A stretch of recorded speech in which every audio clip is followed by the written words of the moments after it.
Պատկերացրեք մի պահ, ինչ կասեք, եթե իմանաք, որ սովորական տերևը կարող է դառնալ նավակ, այն էլ շարժիչով, ու այդ շարժիչը ընդամենը մի քաթիլ օճառն է։ Հենց այսօր մենք միասին կփորձենք հասկանալ այս առաջին հայացքից տարօրինակ, բայց իրականում շատ հետաքրքիր գիտական երևույթի գաղտնիքը։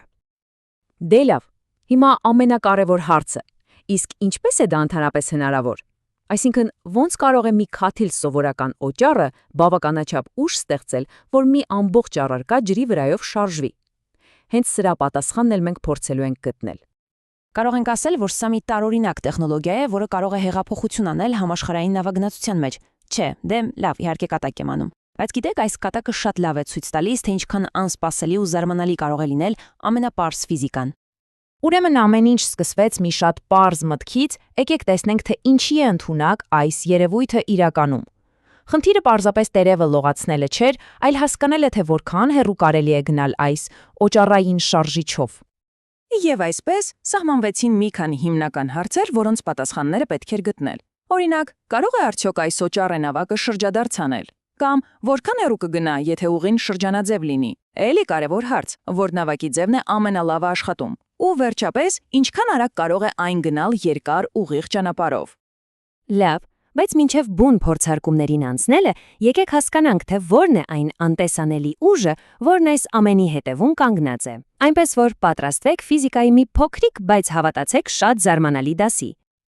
Այս ամբողջ երևույթի հիմքում, պատկերացրեք, ընկած է մագերևույթային լարվածությունը։ Դե դա այն ուժն է, որ իրար է կապում հեղուկի մոլեկուլները։ Հենց դրա շնորհիվ է օրինակ, որ ջրի կաթիլները գնդաձև են լինում, կամ որոշ միջատներ կարողանում են հանգիստ քայլել ջրի վրայով, առանց խորտակվելու։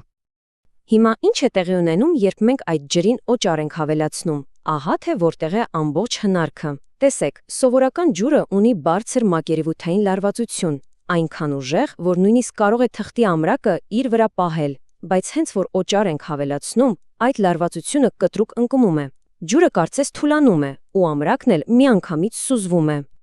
Եվ հենց այս տարբերությունն էլ ստեղծում է շարժում։ Գիտության մեջ սա կոչվում է Մարանգոնեի էֆեկտ։ Շատ պարզ բացատրեմ։ Պատկերացրեք, կաթի մեջ պաղպեղ եք լցրել, այն հանգիստ լողում է։ Հիմա հենց կենտրոնում մի քաթիլ օճառ եք կաթեցնում, այդ հատվածում լարվածությունը թուլանում է, իսկ եզրերում այն դեռ ուժեղ է։ Ու այդ ուժեղ հատվածները կարծես քաշում տանում են թույլ հատվածը, իրենց հետ քշելով նաև պղպեղի հատիկները։ Մեր նավակն էլ է աշխատում ճիշտ նույն սկզբունքով։ Դե տեսականորեն ամեն ինչ պարզ է, չէ՞, բայց պրակտիկան մռիվ ուրիշ պատմություն է։ Եկեք տեսնենք, թե իրականում ինչպիսի փորձությունների ու անկեղծ ասած զախողումների միջով պետք եղավ անցնել։ Ուրեմն առաջին փորձերը մեղմ ասած հիասթափեցնող էին։ Սկզբում տերև նավակը խրվեց, որովհետև ուղին շատ ծանծաղ էր։ Հետո պատահական մի օճառի փխպջակ ընկավ ջուրը ու փչացրեց ամբողջ փորձը։ Հաջորդ անգամ այն ուղղակի բախվեց պատին, ու հետո նորից խրվեց։ Հասկանալի է, որ հեղինակն էլ արդեն հունից դուրս էր գալիս։ Ինքն էլ խոստովանում է, ես սկսում էի խելագարվել, անընդհատ նույն բանն անելով եւ այլ արդյունք ակնկալելով։ Դե սա էլ է երևի գիտական process-ի մի մասը, թեև շատ նյարդայնացնող։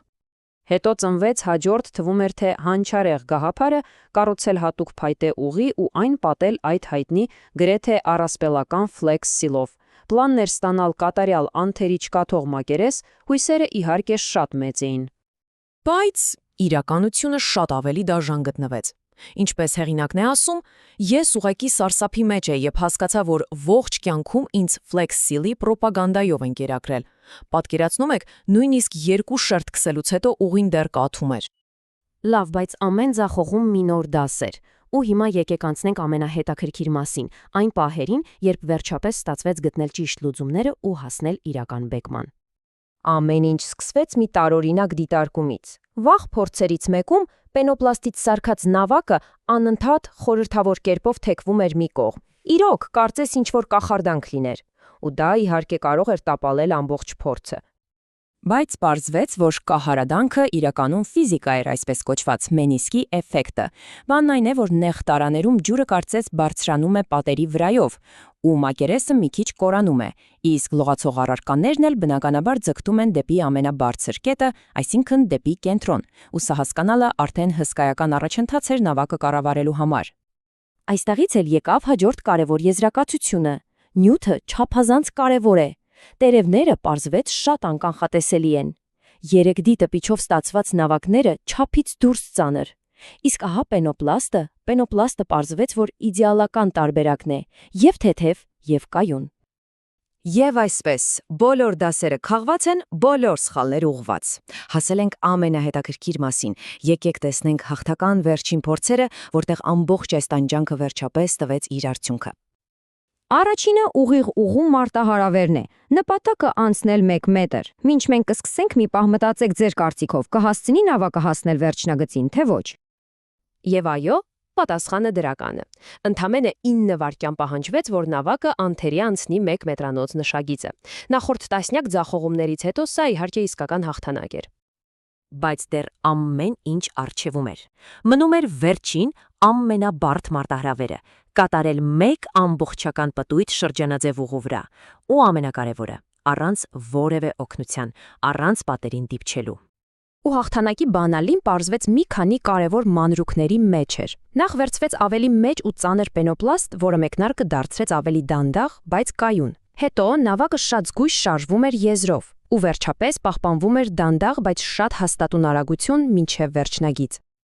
Պատկերացրեք 130 գիգաբայթ նկարահանված նյութից հետո վերջապես հաջողությունը եկավ։